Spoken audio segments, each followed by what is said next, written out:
guys, it's Tammy.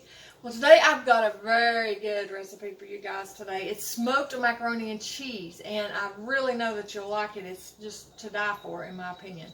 If you hear something hollering in the background, my little ducks is back there. I took 2 of them from their mother, and I'm going to try to really get them to be good pets for the grandkids and stuff, because the other ducks, they're not pets at all.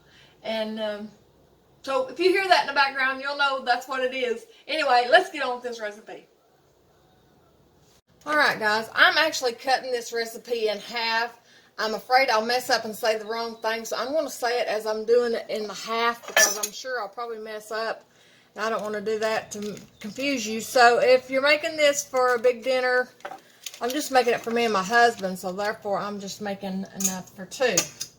But I'm cutting it in half. So right here I have 4 tablespoons of butter. That's probably not 4, I mean. And if you double this, that would be 8, of course. So if I forget that, I'll put it for a whole family in the description below. But up here, I'm going to try to tell you what I'm doing and do both. That way you won't get confused on what I'm doing.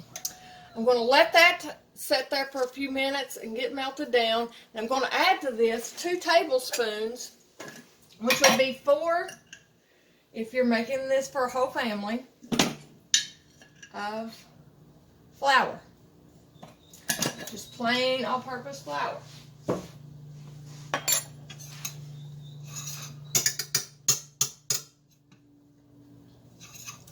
So as you see, we're making us a roux. Now I have already got macaroni that I have cooked. You would cook a pound of macaroni, which I cooked a half a pound of macaroni to make this recipe. And I've already got it drained and set aside.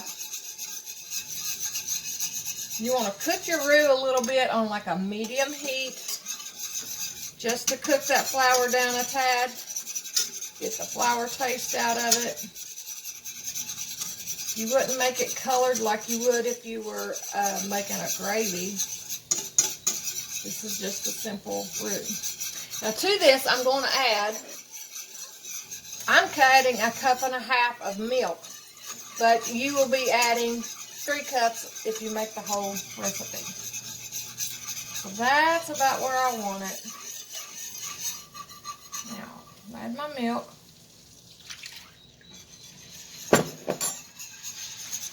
And whisk away, whisk away, whisk away, whisk away. And we're going to let this thicken a little bit. I'm turning it up to like a medium high now. And I'm going to be adding, I'm adding 1/4 teaspoon of salt, but you would be adding 1/2 if you were doing the whole recipe. And the same goes for my pepper. And I'm going to be adding some hot sauce. And I didn't have the hot sauce I wanted to have, because I normally use just Texas Pete when I do this, but I got some sriracha. So I'm adding it. To a whole recipe, you'd be doing 1 tablespoon. But since I'm doing half, I'm just doing 1/2 tablespoon here. Trying to stir this every now and then as you go. And I'm also adding 1/2 tablespoon of Dijon mustard, which you would be using a whole if you were doing the whole recipe. Let's get all that goodness out of there.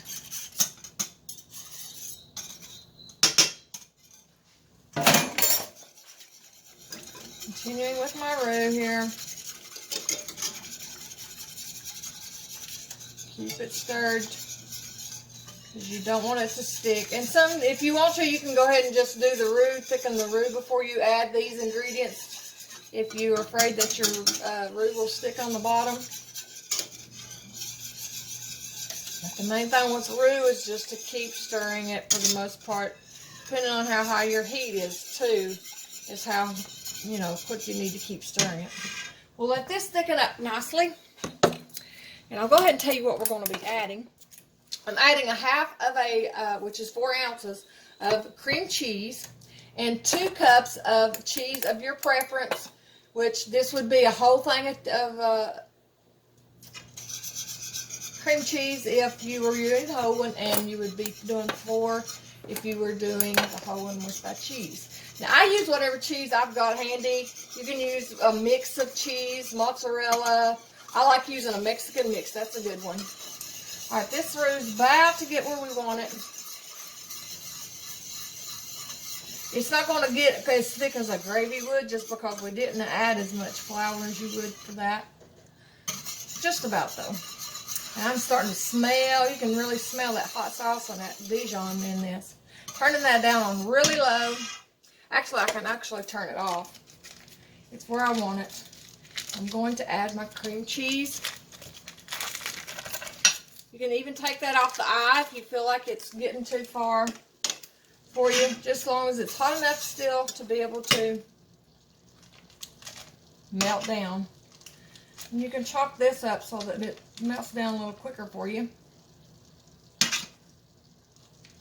Now, I have some wood chips. A lot of folks don't have smokers, and I actually don't have a smoker myself. But you know me, I've got to find out another way to do things so that, I'm actually going to slide this off the eye a little bit, so that I can do it even if I don't have a smoker. So we'll put these on the grill here in a little while whenever I get this finished up. I'll show you what I'm going to do. I don't want to get a hold of the game here. Go ahead and add my cheese. Approximately 2 cups if you're doing half, like I said, and 4 if you're doing whole. We try to cut back a little bit on the cheese, especially since it's got the cream cheese in there too. The younger I get, and my husband, the less cheese we've been eating just because it doesn't do us that great, you know. But golly, we love it. Look at this. Don't that look awesome? I hope you can see that good. Look how goody. I don't want to steam up my camera either. Just keep mixing that up till it gets good and smooth for you.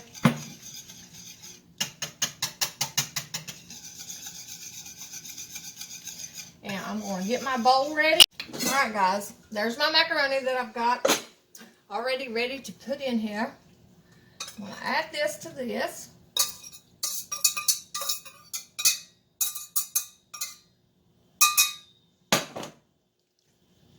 Actually, I want to do away with that one now. Get me a different spatula. Mix that in there. Look at that. That already looks good, don't it?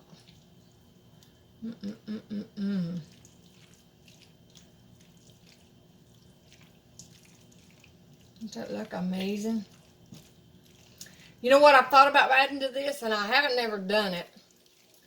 But you could do it afterwards, and I probably will afterwards, is add some bacon bits. I think that would be good with this. But it'd probably be better to do it after the fact, just so they don't get soggy and all that fun stuff. Now, we're going to transfer this into my casserole dish. Alright, now I have a greased casserole dish. This is the smaller one, like the 9x8 or however it's measured. I'm not even sure. I'll throw my macaroni in there. I'm doing this backwards for the camera, guys. Hope you can see that good. Cheesy wheezy. Got that in there. Now I'm going to take some breadcrumbs. I've got breadcrumbs here, and all I did myself, I didn't have none of the panko that you buy in the store, is this here is actually 2 slices of bread I put in the toaster and toasted it, and then put it in the little chopper and chopped it up really good. So I've got 2 there, so you can use however many you want to. Add about, the recipe calls for a cup of breadcrumbs, by the way, and it calls for 1/4 of a cup of parsley. I'm probably going to put 1/8. I'm just measuring it by my hand. And add a little bit, about a tablespoon's worth of olive oil, which I ain't even showing you in Zelma. I'll just add a little bit there, just enough to get this coated up good. coat that up good. Now, when we put this in the on the grill to smoke it, these breadcrumbs won't get crispy. They're crispy somewhat from the toaster, but they won't completely get crispy. So if you want these crispier, you can put them under your broiler for a few minutes. But they really don't get very crispy in the grill. Alrighty. Now it's time to spread this stuff all over the top. I'm making that grilled chicken that I made on a video, that marinated chicken that I made a few weeks ago, that I'm going to be putting with this. And my husband thinks he's got to have potato salad every time I make that chicken. So I guess we'll be making potato salad again. But you know what? I think I want to make some Novaks today. And I'll probably do a video on that as well, just because. And you know what? 2 pieces of bread for this small amount might be too much. It just depends on how bready you want it, or how much you want on top. Well, I usually put this in the toaster oven, in the oven on broil after it sits on the smoker and I'll be sitting this on the smoker for about an hour, and I'll show you how I'll do that whenever we get to that process. So I'll show you that in a little while. So here we go, guys. We're going to be putting this on the grill next. Okay, guys, I'm putting my macaroni in there. You don't want to get this too hot, because especially with the pan, whatever you put it in and stuff, about 250, 275 at the hottest is what I would recommend. And I simply just put that on there on this side. This side, and I'm going to turn it off right now. And here in a little while, I'll be placing my chicken on there to finish it up. But I want this to sit in there for about an hour, and that will help get the smoke in there good. This I'll show you here in a few minutes when this thing starts to really steaming up with the hickory, and we'll get back to it when it does.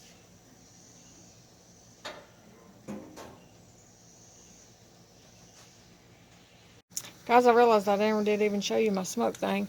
I wet these, but you don't have to wet these. You can put them in there without it. They'll smoke at the beginning, and then they'll dry, and then they'll start smoking again.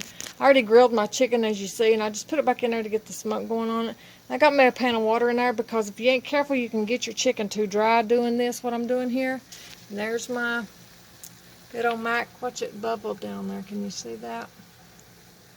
So it's coming along, guys.